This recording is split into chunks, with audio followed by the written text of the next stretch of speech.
In 1985, Bernard Eastland applied for patents that could make some of these ideas real. Many claim that these patents have become the blueprint for HAARP, High Frequency Active Auroral Research Program. ARCO originally approached me in 1984 to find a use for the natural gas on the North Slope of Alaska, which they could not sell.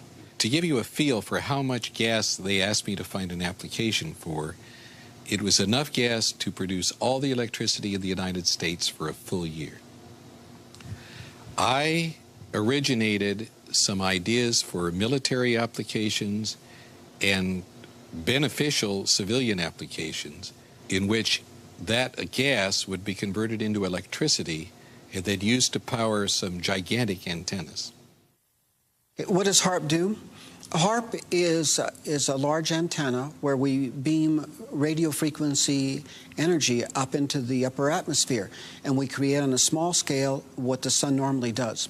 And the reason we're trying to do this is because when you have disturbances in the ionosphere, we can't communicate with our satellites. HAARP began with a congressional insertion in the appropriations bill of fiscal year 1990. In essence, Congress directed the Defense Department to explore the potential for using the auroral regions for improving communications and navigation and surveillance.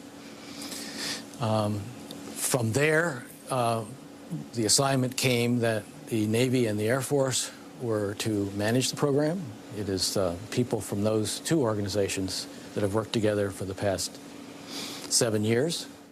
Applications discussed in the patents included destroying missiles. Communications control and disruption were included. There were some other ideas both to possibly modify weather and finally to lift a portion of the upper atmosphere further out into space where hopefully it would be able to deflect missile trajectories. What we do by beaming up radio frequency up into the ionosphere, that radio frequency, when it hits molecules of atmosphere, it tends to make the subatomic particles inside move faster, and that increases their temperature. So you can bring their temperature up to 1,600 degrees or so, which is normally what the sun does to those particles at that atmosphere. The ionosphere of the Earth has got enormous amount of energy. There are 8,000 thunderstorms going on all over the Earth at any given moment. There are millions of amperes of electricity pouring to the Earth from lightning strikes, and HAARP could create a trigger effect. In 1983, I did radio tomography with 30 watts, looking for oil in the ground. I found 26 oil wells over a 9-state area, and 100% of the time was accurate with just 30 watts of power beaming straight into solid rock. HAARP uses 1 billion watts beamed straight into the ionosphere for experiments. Picture these strings on the piano as layers of the Earth. Each one has its own frequency. What we used to do is beam radio waves into the ground, and it would vibrate any strings that were present in the ground. We might get a sound back like, and we'd say, that's natural gas. We might get a sound back like, and we'd say, that's crude oil. We were able to identify each frequency. We accomplished this with just 30 watts of radio power. If you do this with 2 billion watts, the vibrations are so violent that the entire piano would shake. In fact, the whole house would shake. In fact, the vibrations could be so severe underground that could even cause an earthquake. While we feel that HAARP is a unique facility, it's not the only one like it in the world. HAARP has some capabilities that we feel are better than some of the others. You can change the frequencies. You can shift the beam so that you can move it from one part of the ionosphere to another, and it has quite a bit more power than some of the other facilities throughout the world that are doing the same kinds of research. I chose what's called a phased array antenna for the patents because it can be aimed. Picture holding your microwave oven in your hands with the door open. then you can move it around and send those microwaves different directions. And for these applications where I wanted precise control of where the power was, I felt that was the best type of antenna to use. And that is the kind that HARP has built. What we can do with an antenna is change the portion of the sky into which we insert the energy. HARP can create some of the effects that the sun creates that are similar to the aurora borealis. HARP can paint designs in the sky, if you will. You know, it can take the beam and move it in any pattern that the scientist who's doing the experiment might want to do. What I'm holding in my hands is an electrodeless lamp. In it, I have a low atmosphere gas, somewhat similar to the atmosphere above the Earth. I'm now going to put this in the microwave oven, which will irradiate it with about 1 watt per square centimeter. You know, you put 1 watt out and you've got the fields necessary to break down the air, or whatever happens. And you see all of the motion of the plasma. That's typical of what will happen at high altitude where the ionosphere gets irradiated with these big beams. That was 1 watt per centimeter. HARP focuses 3.6 million watts and squeezes it into a billion-watt or gigawatt beam. We're squeezing the megawatts into a narrow beam. Then in a very tiny area, you can create what's called an effective gigawatt. Is HARP safe? Yes, HARP is safe. The Earth is a web of interconnections. How do we know what we're doing when we blast the upper atmosphere with a huge amount of energy? It takes a tiny, tiny amount of energy to release a huge amount of energy. It's the same as a bullet, for example. If you have the primer on the back of a bullet, and that primer releases a tiny amount of energy, but it triggers the larger power in the bullet itself. And HARP is playing with the energy system of the Earth. In the HARP program, we have, I believe right now, 18 different colleges and universities that are working the program with us. University scientists are interested because they're studying science, and this is a major effect on the Earth, and so they want to know more about what it is and what it does. HARP has no effect on the Earth. HARP began in the 1980s, and we were just beginning to learn about chaos theory, how a tiny stimulus can change the dynamics of a living system like the human body or the whole living Earth. I don't think the people who developed HARP were even aware of that science or its impact in the life sciences. Today, our knowledge is much bigger about how tiny effects can drastically shift the health or well-being of a living thing. It is possible with a big beam to take a part of that upper atmosphere and push it out further. What they're not paying any attention to is what's happening to the ionosphere while it's being held 80 miles out into space by this high-energy beam. It's heating up. And all of the molecules in that ionosphere region are absorbing energy out of that radio beam. And if they pick the right frequency to push that plume out into space, that energy may discharge back out of the ionosphere, back down the radio beam, and strike the Earth. And it would be about 100 times the energy released out of a thunderbolt. And that's how much energy would be released. In certain applications, the military acknowledges that it can literally lift the ionosphere. And what they say is, it's not a problem, it's a short period of time. Yet, when you lift the ionosphere up, the lower atmosphere rushes in and fills that void, which changes localized weather patterns. HARP papers say that they intend to lift up a part of the ionosphere, which creates a hole, and they say that it heals over quickly. But what happens if you create enough holes that it just can't quite take care of it fast enough? As far as creating a hole, to me, it's the analogy of you put your hand in water, and yeah, you're taking up space, but when you pull it out, it goes back together again. Same way the ionosphere would work. If the hole means that the neutral density has been somewhat modified, then if you want to call that a hole, maybe that's fine. The hole would be at least 30 miles long, half a mile deep, 50 to 60 miles above the Earth. I imagine there are hundreds of satellites that have interactions with the ionosphere. They're all doing their own local modification of the ionosphere. They're all creating their own holes.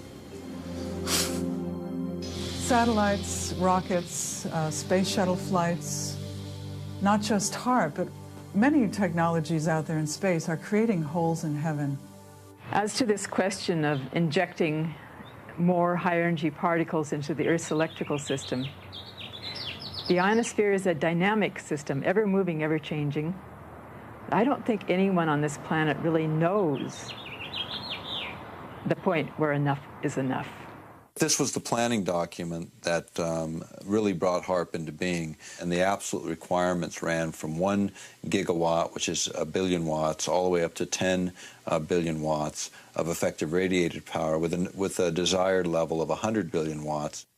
At its biggest size suggested, if you beamed it for an hour and a half, that would equal the energy in a hydrogen bomb. It's just a person's concept of what might possibly be done. Doesn't necessarily mean the government endorsed it or not. What's the power when it pulses? And I can't find that in any of the documents that I've looked at. If you have a very small battery, you can put it in a small pen light and turn it on and have for some time a little bit of light. You can take the exactly same battery and put it in your camera, and when you flash that camera, the light will blind you. The nature of radar and these electromagnetic supplies is they can usually be pulsed. So one very good question for people to ask is, what is the peak power of that antenna when it pulses at its full capability? Pulsing it doesn't matter. To make it bigger, all they'd have to do is add additional elements. In fact, the request for proposal specified a design that could be added onto.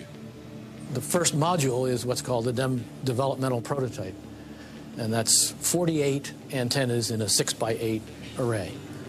What you're looking at is the HAARP site in Alaska, or at least about 1/5 of the HAARP site. When this is completed, you'll see about 180 of these poles.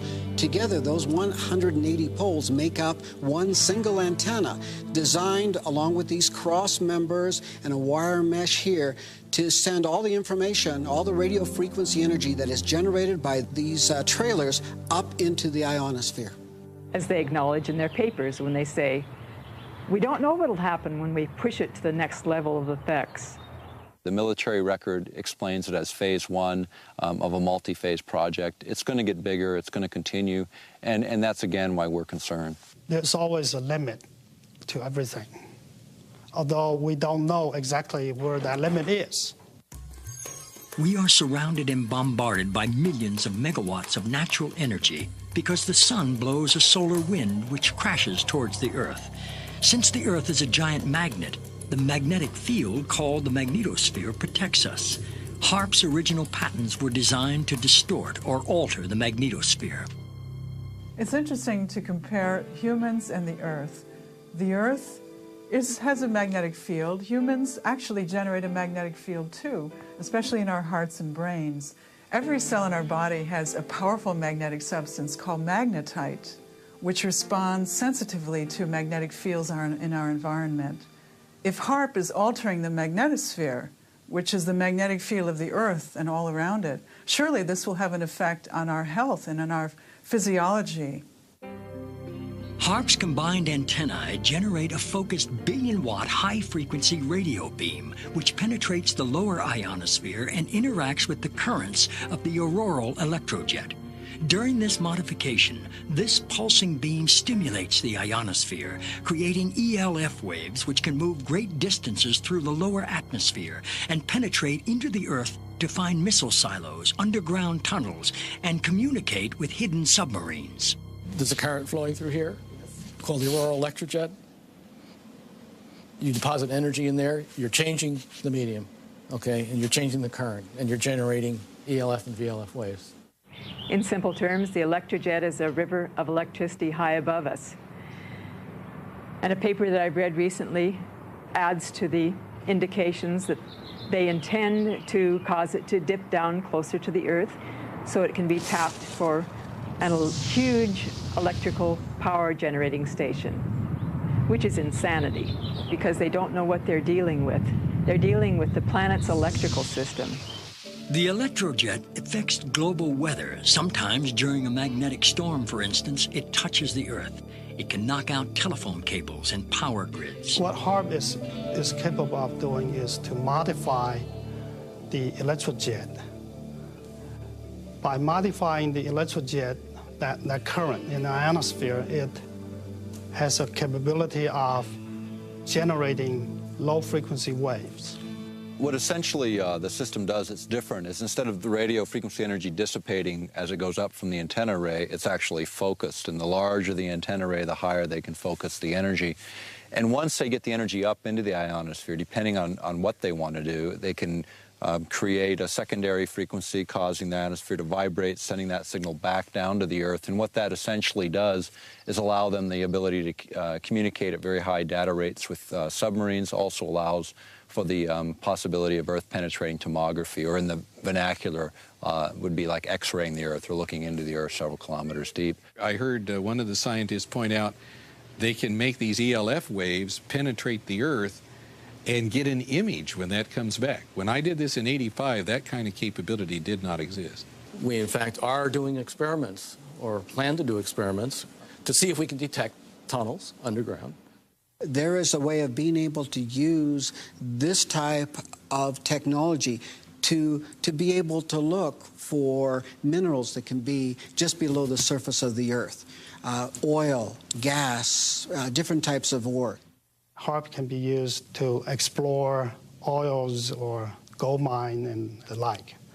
Basically because the signal, low-frequency signal, can penetrate deeper into the Earth or the water or the ocean than the high-frequency signal.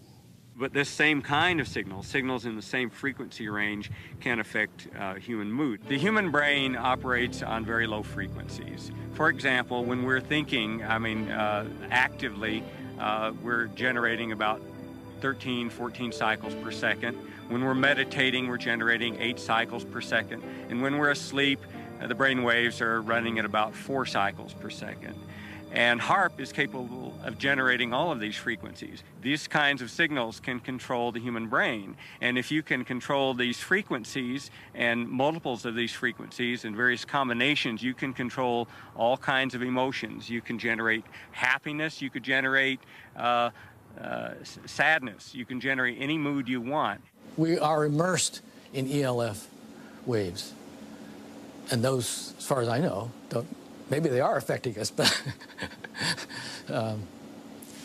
but these waves are minuscule compared to those. You know, the issue of ELF, extremely low frequencies affecting mental states of individuals, is not new. It goes back to Yale University and the work of Jose Delgado, which is well recognized in the literature. He started first using implants in the brain. He then used radio frequency with implants, and eventually he found that energy at 1/50th of what the Earth naturally produces could, in fact, in certain frequency ranges, trigger huge mood swings. I know the physical effect, but not the biological effect. It's a different area.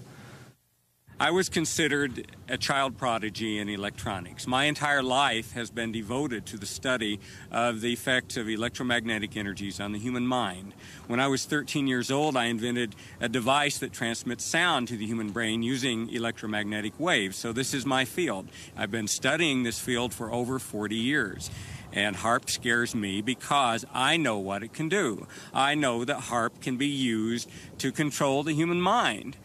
I'm not sure that the people involved with HARP are aware that humans are made up of energy, that the energy fields of Earth and humans are closely aligned.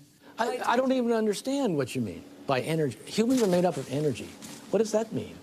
Humans are like balls of energy. We're made up of electricity and magnetic energy, just like the Earth. Are humans made up of energy? Well, what do they say? We're 90% water. But the rest of it is an electrochemical, and that's a form of energy, yes. All living things are exquisitely sensitive to some of the lowest levels of energy. We just couldn't imagine this. And it's been the subject of hot debate. How can life be so sensitive to the tiniest amounts of energy? But because this is how we are bioregulated, by virtue of tiny energy transactions within our body and also coming from the earth, this is indeed the case. There are many different electromagnetic projects and technologies out there that are affecting our health today. This document from Maxwell Air Force Base lays out the use of electromagnetic weapons technologies for debilitating human beings. Using electromagnetic warfare against human beings, you can cause disease, you can cause hysteria, or you can cause passivity for population control. Extremely low frequencies affect us because they are the same frequencies that our brains output. And when they're in the environment around us, our brains try to entrain to them. So our brains try to mimic those signals. And if those signals are not good ones for our behavior, then we can fall apart. We can behave differently. We could get sick. We could feel very stressed and not know why. Once in a while, when you have a power outage, most people can identify the fact that they have a release of tension. The minute the electricity goes out, they feel an inner relaxation, a tension release, and when the power goes back on, the tension returns. So this is something that most of us can feel. Everyone has a certain sensitivity to electromagnetic waves. It's just that some people are more sensitive than others. The symptoms that I discovered in my research caused by electromagnetic frequencies are anxiety, depression, diarrhea, dizziness, extreme fatigue, headaches, lightheadedness, mood swings, nausea, nighttime increase in urination, pulse rate, a sudden increase, shortness of breath, tingling, prickling feeling of the skin, vertigo, nosebleeds, blood pressure increase, and body tremors. You can also cause cancer. You can disrupt the genetic structure of our cells. You can cause long-term damage in terms of mutagenic damage over generations, or you can cause very short-term damage, and you can actually cause somebody to just have their cells fall apart and hemorrhage to death. I found from people who were writing me and calling me from all over the country that they were suffering from either one or all of these same symptoms, and every single one of them lived close by to a transmitter. You know this from HARP to GWIN to these towers that are all over the United States now.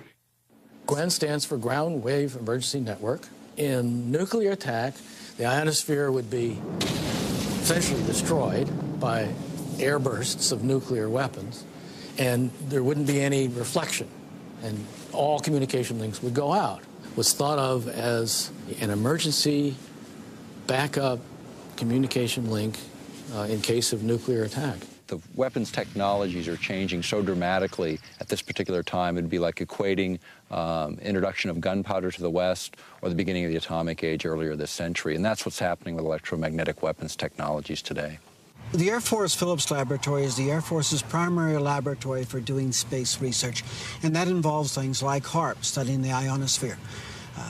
Anything the Air Force needs for space, we look into, and that includes weapons for space application, one of which is developing plasma toroids, projectiles made of plasma, essentially the atmosphere of stars, being able to harness that energy and to be able to fire it at a target.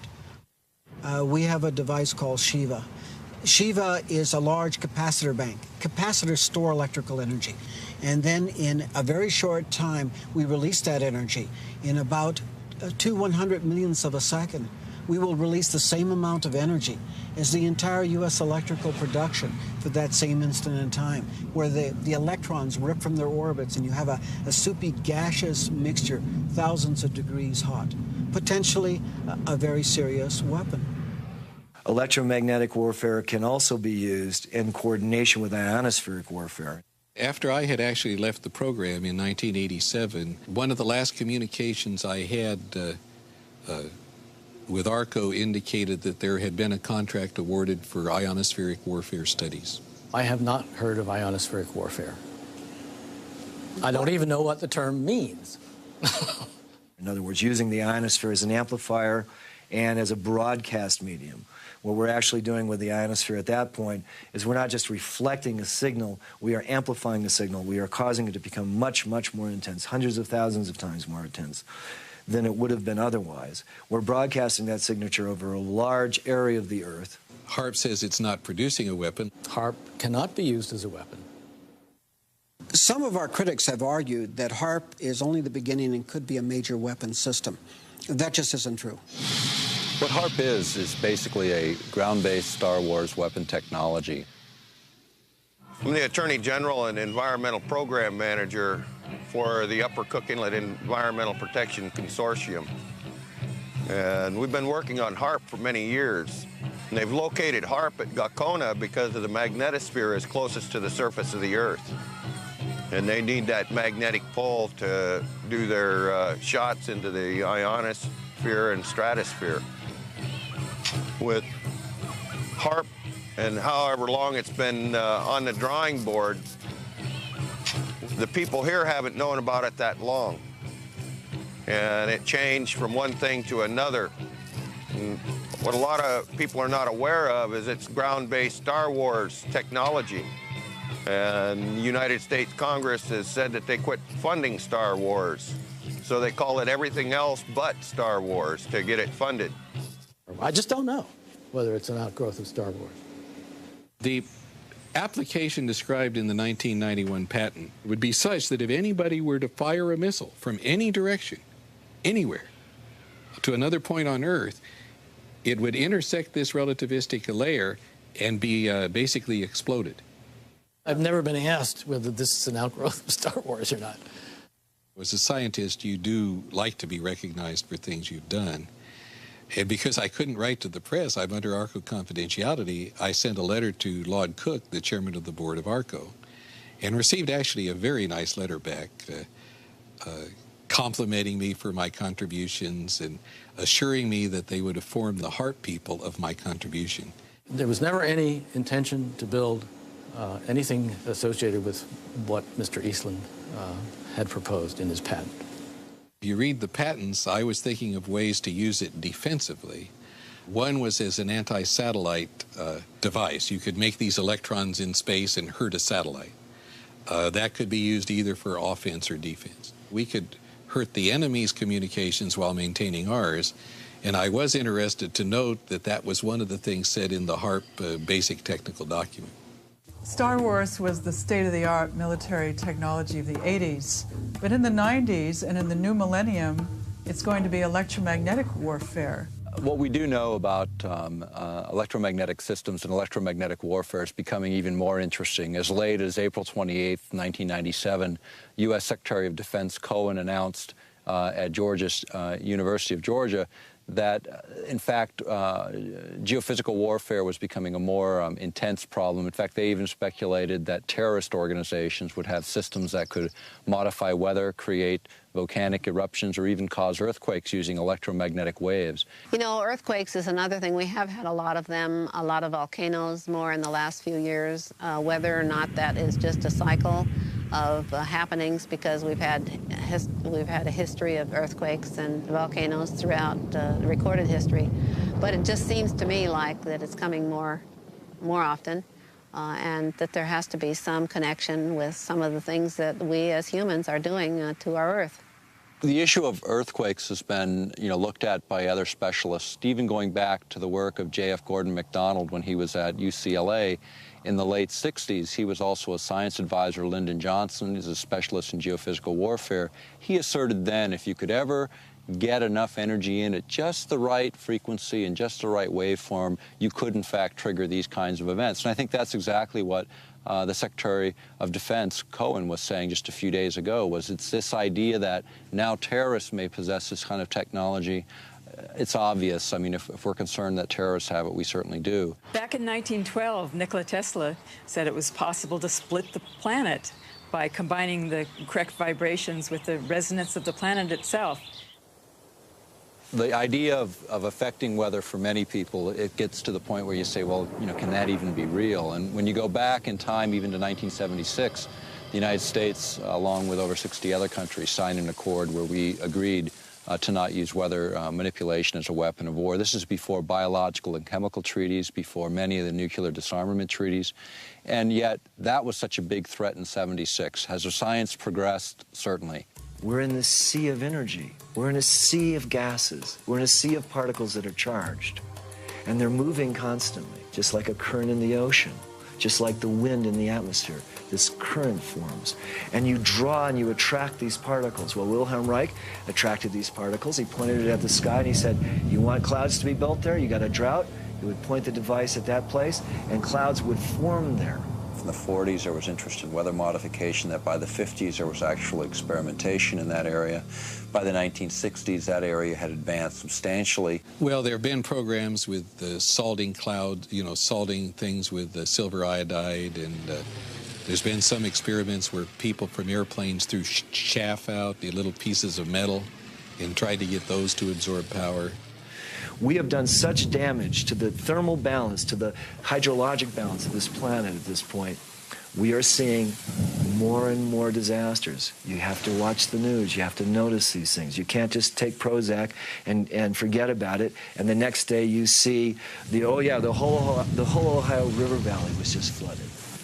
Billions of dollars of damage. Thousands and thousands, tens of thousands of people left without homes. And they actually say that they can make weather. Well, tell me, have you noticed any good weather here lately? The thing that people don't take into account is we are changing the entire density of our atmosphere, the viscosity of the atmosphere's ability to flow and be fluid, to be freely flowing. We're changing that. Today we have a number of technologies, not just HAARP, but satellites and other ionosphere heaters placed in strategic locations all over the world that can create the disruptions in lightning. Here's a paper that was recently unearthed that talks about creating what's called a highly ionized column up through the atmosphere.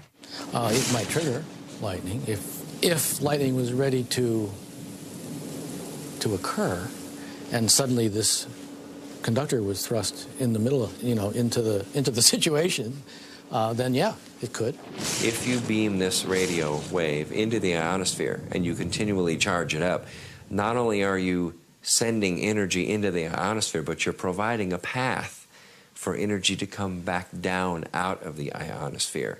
In other words, they can create a massive discharge of lightning, bigger than anything we've ever seen on this planet.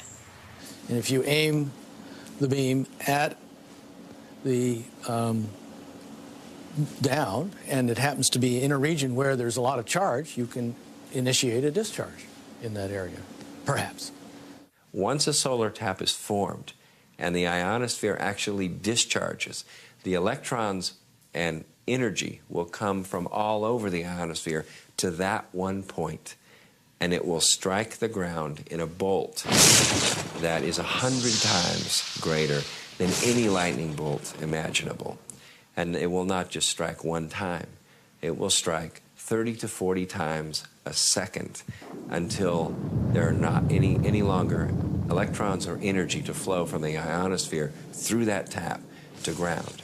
But when it strikes the ground, it will vaporize the ground, the water, or whatever it happens to hit. Kind of like 3 or 4 Mount St. Helens volcanoes going off each second that bolt discharges.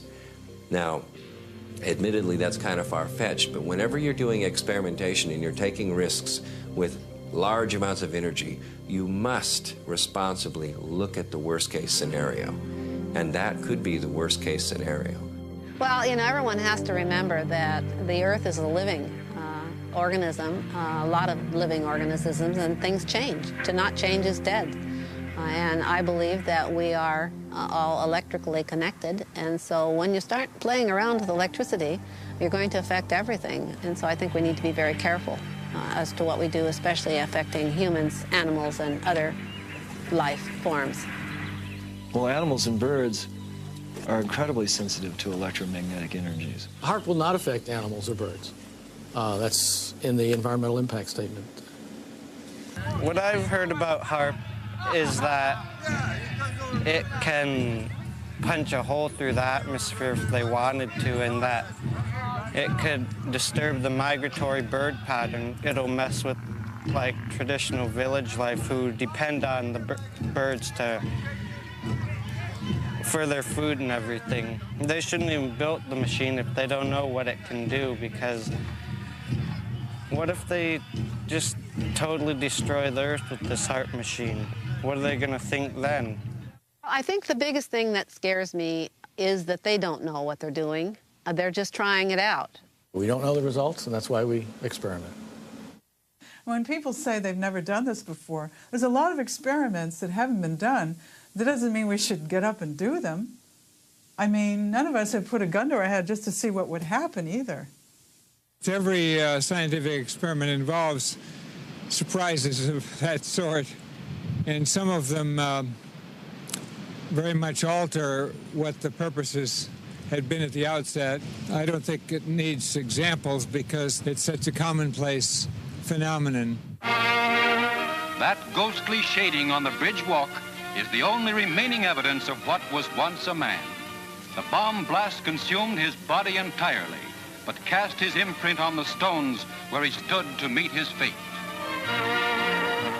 The bomb will not start a chain reaction in the water, converting it all to gas and letting all the ships on all the oceans drop down to the bottom.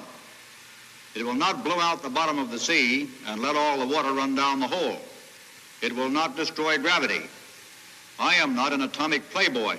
Will you tell them that the United States government now wants to turn this great destructive force into something good for mankind, and that this experiments here at Bikini are the first step in that direction? We attended at Bikini the Mike shot, which was the first fusion bomb. And the manufacturers of the bomb thought it would be about 7 megatons equivalent of explosive power. It turned out to be 15.4 megatons of explosive power.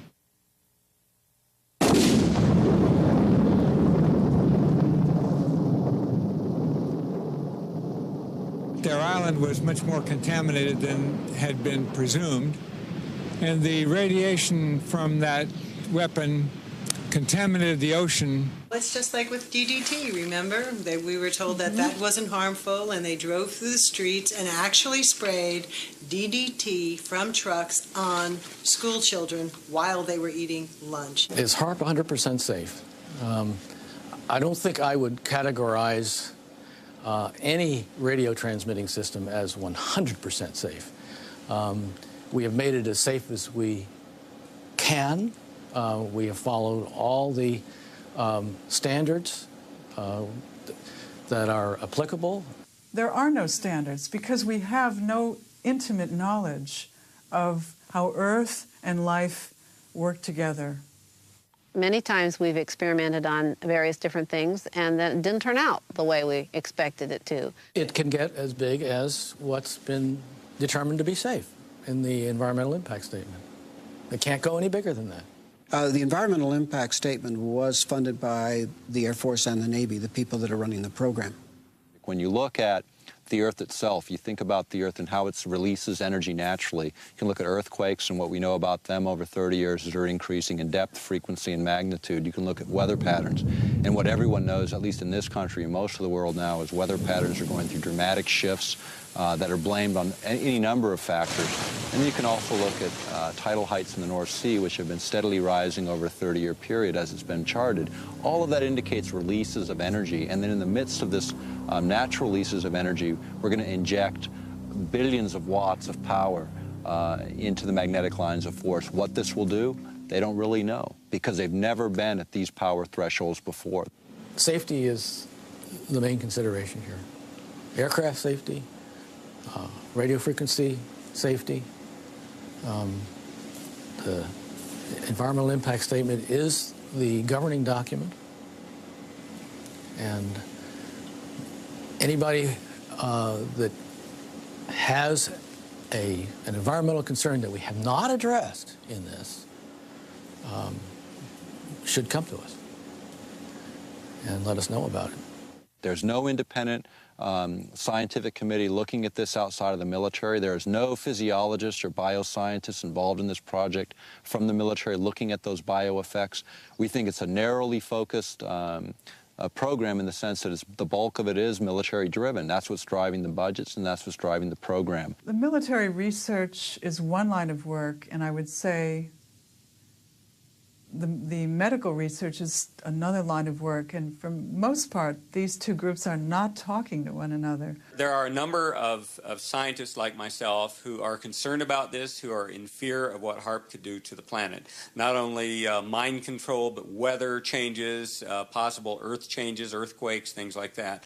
And we all need to band together. We need to contact each other over the internet. We need to lead a discussion on this, and scientists need to contact their government representatives and tell them what they feel about this. Our critics have talked about HAARP and some of the problems they perceive. If anyone, any group, individuals, whatever, were concerned, they're welcome to tour the site. They're welcome to put together an independent team of their experts to come onto the site and to review what it is we're doing. We have absolutely nothing to hide. We need to bring in people from all walks of life to study the possible consequences of this technology. We don't know the effects. I don't think we should move blindly forward and just do these experiments. We were recently invited to Brussels to speak to a group of parliamentarians in an organization called Global International. And we were able to present HAARP as an issue to over 60 parliamentarians from 40 countries. And what was important is it really was the first time many of these folks had heard much about this project. But I can tell you that the international interest has been growing. The scientific community is starting to wake up to the issue. And what we're seeing is more people willing to go forward and speak out. I'm concerned that the people who understand that all life is interconnected aren't the people that are making the decisions about these experiments on our ionosphere. What air I breathe, everybody else breathes. Water and air and the land, our life. Let's do what we have to do to protect it. As living systems, we're open systems, and we can't draw the line between where our boundary stops and where the boundary of the non-living domain begins. The Earth is a living organism. It's not something that's really outside of us. It's really an intimate part of who we are. And when we destroy it, we destroy ourselves. I have always asked that if anybody has a problem, come and let us see what the problem is. And if it's something we haven't addressed that we should have, of course we'll address it. The problem with government and the people right now is that people don't trust the government, and they have good cause not to, because so many times over the years they've not told them the truth. Well, the planet's electrical system is not there for us to exploit for Department of Defense purposes. It's there as a part of a whole beautiful, harmonious, interconnected system that supports all life on this planet. And we don't know everything that there is to know about it. It's not up to me to determine that it is or is not a valid expenditure of taxpayers' funds. That's not my call. And if Congress gives us the funds, evidently they believe it's worthwhile. I'm told to do this, and we are doing it. Those people who are in government, they tell me a lot of times that they're just following orders. My response is, so was Heinrich Himmler. He was just following orders. We're about to embark on another arms race. It's totally unnecessary. We're committing billions of dollars to this technology, and the question becomes is, where does it end? I mean, they figured $3 trillion on the entire nuclear adventure. And that's, 60% of the current national debt. Are we going to start that cycle again? Is it necessary to do that again? There's just no sense to make more of HAARP than there already is. It's intended to be for research, and that's all.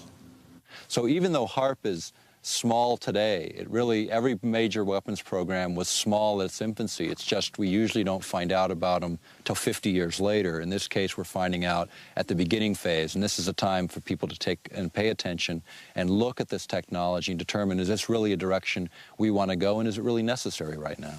HAARP is not a threat, it's a benefit.